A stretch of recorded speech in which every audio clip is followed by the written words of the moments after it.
Welcome to Home, Space and Reason, a podcast about creating a home that thrives. Hi there, I'm Christina Browning, your host. If you know your home could be so much more than it is, I discuss home functionality, aesthetics, and automation. I'm a realtor in Portland, Oregon, and a home functionality coach. I geek out on every subject imaginable regarding your home and yard, challenging you to think of your space differently to get the most out of every square foot. I pose questions for you to think through about your space and your reason. This podcast is all positive, offering you virtual fist bumps and celebrating every win. Remember, there's no such thing as perfect, but you can still aim for your best every day. Join me on social media by searching for the handle Space and Reason.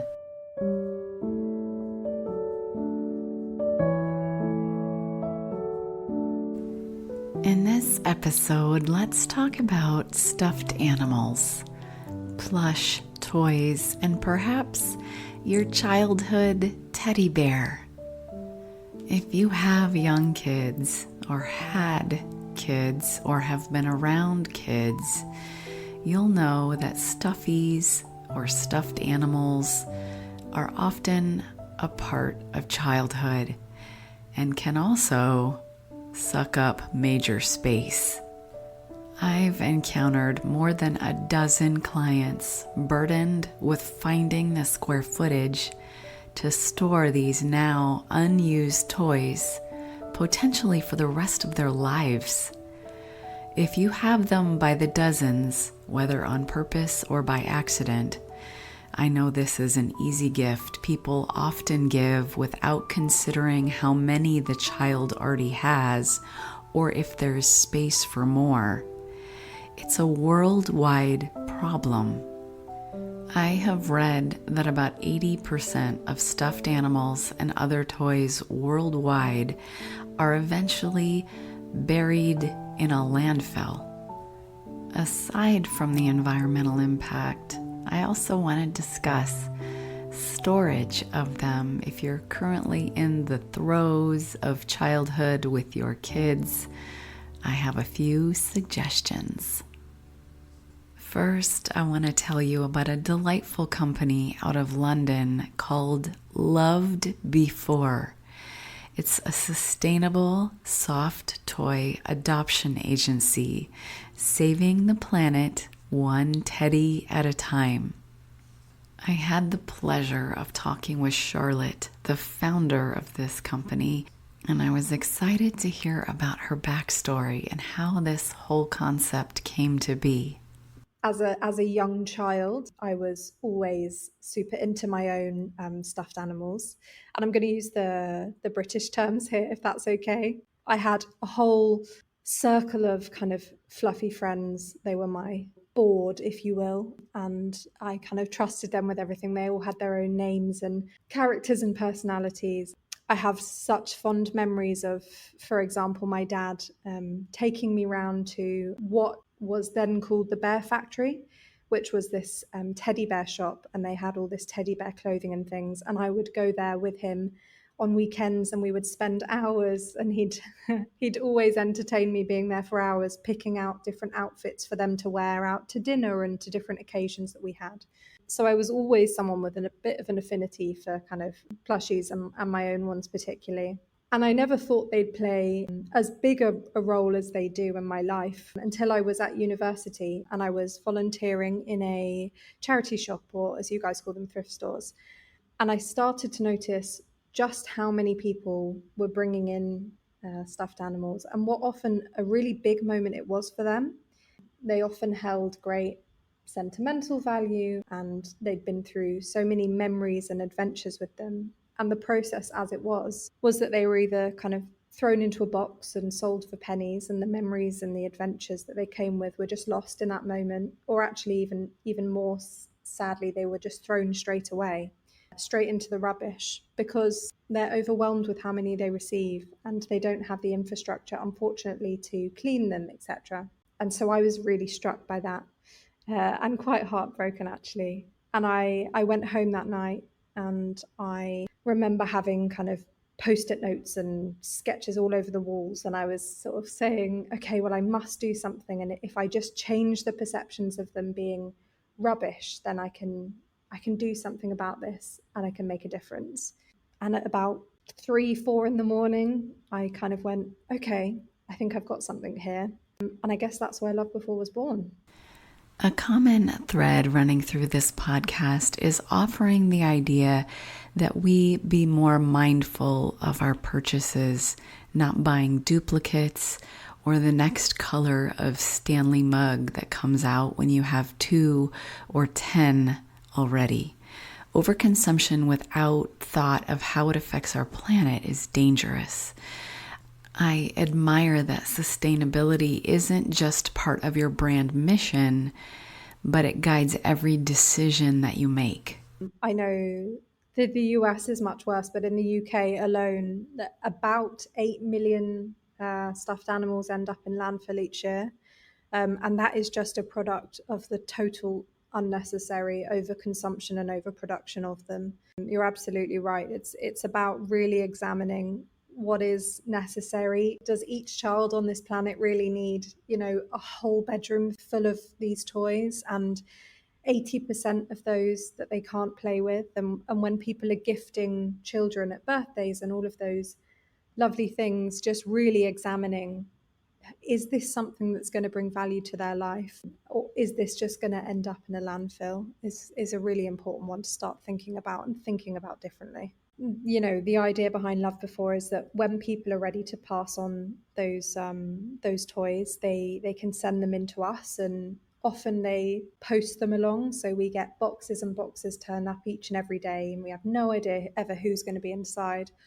Or they can drop them off too, which, as you can imagine, is often a really lovely human to human kind of interaction. You end up sharing stories and handing over the memories as well. And the toys often do come with little bios written up with them. So that could be anything from a bit of a sentence, what they like and dislike, or a memory shared with them. Some people will send in, 5 full sheets of paper with photographs and sketches, just to capture the stories they're coming with. So they're passed along to us, and we kind of check them in, and I suppose triage them to a certain extent. We make sure that their stories stay with them, and we check them over for what kind of spa treatment they'll need. And then we put together a bit of a kind of bespoke stuffy spa package for them. And that it always involves a thorough clean and refresh. And sometimes it also involves a bit of repair or restoration as well. What we often try and communicate to people too is that we're not trying to make these toys look fully new, and that actually there's nothing wrong with a bit of imperfection, and that just means they come with kind of love and life that makes them even more special. So the toys will go through the spa, and then there are kind of 2 main avenues that they then go down. There are some additional ones too, but we have our online side. So if they're going, for example, on our own website, they'll have their own little photo shoot, and their story will be turned into a product page for them so that people can browse through those as well as the photos. And then they go off to find new homes all around the world. We ship worldwide, or they go off to our retail partners. So for example, we're stocked in Selfridges in the UK across several stores, and the process is very much the same. So they'll sit integrated within the toy department amongst the new toys, and people kind of choose those and take them home. And then we have things like a section on our website called Loved Again, and that's where you can upload photos of the toys in their new home, enjoying the adventures, so that the previous owner can see those too. We've put so much thought and effort into the way the packaging is designed, and the way it highlights and celebrates the story that they come with. And that card, for example, in the retail packaging sits front and center, and it's the thing that makes them most valuable. And we put ones out that do have imperfections and things, and those are often part of the story or the bio, so that people can feel like they're loving and celebrating that too. I mean, Selfridges itself is one of the world's kind of most luxury department stores. And so being in places like that we hope really does challenge the perceptions and change the mindsets around pre-owned things, losing their value and becoming rubbish. I don't think anyone that's ever seen our toys or received one or interacted with one would ever or could ever or has ever said that they are any less valuable or anything resembling rubbish. I want to read a little bit off of your website. It says their collections showcase toys that have weathered the journey of life, worn, battered, and beautifully imperfect. Far from what some might consider perfect, these toys are, in fact, more precious because of their unique journeys.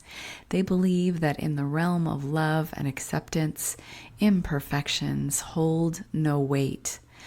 Through the medium of pre-loved toys, we're reminded that true beauty lies in the individuality of each toy, and there's no such thing as perfect. And if you've listened to this podcast from the beginning, that phrase is familiar. There is no such thing as perfect in humans either. So I'm dying to know, do you have plans to expand across the pond, perhaps in the United States? We definitely do. I have just actually come off a call just before this one around some very exciting plans we do have. I can't give away loads currently, but I can say that over the next few months, we are beginning to kind of extend our footprint over into the US, and particularly around Christmas. We are going to have a couple of really exciting US opportunities to interact with the brand, which we're super excited about.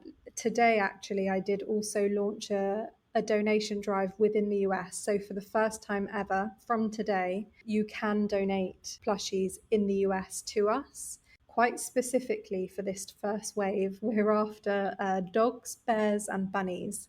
Dogs, bears, and bunnies. We are, drowning in requests from people in the US asking us to open donations over there and to kind of set up over there. So we're super, super excited about that. But yes, it's definitely on the agenda. It's definitely happening soon. And yeah, we can't wait to share more on that.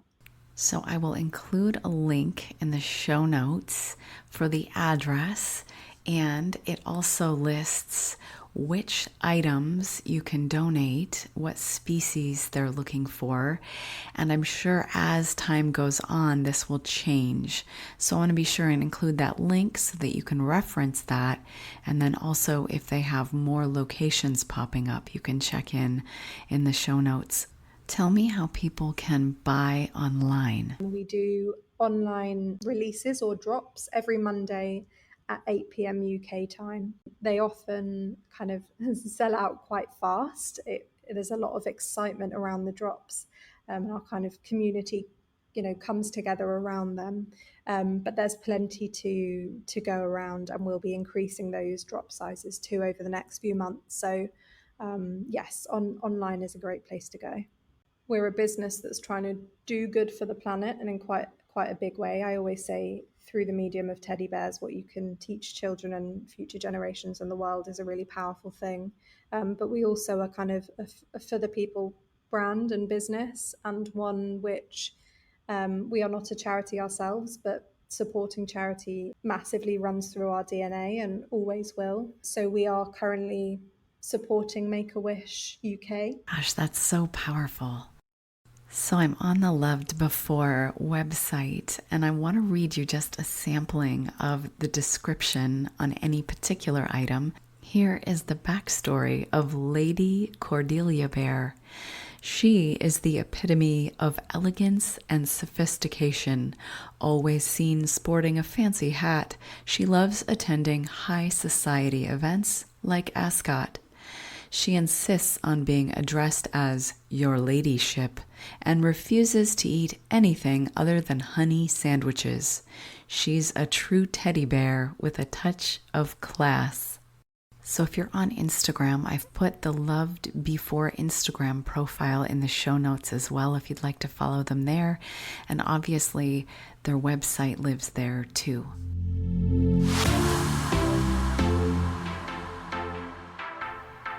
And now for questions to ask yourself about your home space and your reason. Question number 1.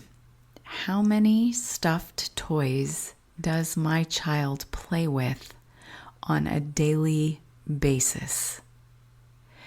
If the number is just a couple, could you get a corner wall hammock and store them up off the ground in the corner where they can still be reached, they are displayed, and they are contained? I'll put a link in the show notes to what a corner wall hammock for stuffies looks like. Question number 2. If your child plays with many daily, could I get a beanbag style holder in which all of the stuffies go inside the case and it zips up to become a beanbag chair of sorts, keeping the visual clutter at bay? Still on the floor, they're as accessible as ever, but they're contained and hidden within a beanbag chair. Again, I'll put a link to that product in the show notes. Lastly, I'd like to just challenge you to think about what you're gifting when you gift to anyone's child, including your own, of course. Do they need it? Do they have room for it? How many do they already have? And are we sending the right message with this? Sometimes experiences can be the best gift. If you're considering a plush toy, maybe you could visit the website or take a trip in person and let them pick out a loved before animal. One thing that delights me from the inside out is when I click into the downloads of this podcast on any given day and I see so many different episodes being downloaded. It's proof positive that episodes like number 93, Shoes Off at the Door, and 63, Laundry and the Laundry Room, have staying power. I write, record, and edit these episodes to be something I would personally want to listen to be inspired by, and to be able to refer back to when the seasons of my life shift. Suddenly, we're doing a bathroom remodel and I need to think about bathrooms. Suddenly, I have teens moving out of the house and I need to rethink space usage. Or maybe you're pregnant and didn't expect to be, again. So flex space is paramount for the next 3 years. Whatever your current circumstances, I love that you're here. We're here in this space together, thinking things through and asking good questions that can lead to answers that you feel confident in. Thank you, my friend, for listening, and thank you for sharing this with your people too. I couldn't grow this without you. If you're enjoying this content and you'd like more, sign up for my email newsletter called Little Bits of Home Functionality. It comes just once a week and is intentionally short. You'll see a video with a tip or a trick, sometimes a tour. I pose questions for you to think through about your space and your reason. Find the link to subscribe in the show notes, and also follow along on social media by searching for the handle Space and Reason. If you happen to know someone in the market to buy or sell their home in the greater metro Portland, Oregon area, kindly send them my way. The finest compliment I could receive is the confidence of your referral. Thanks for sitting in on this conversation about creating a home that thrives. I'll meet you back here for the next episode.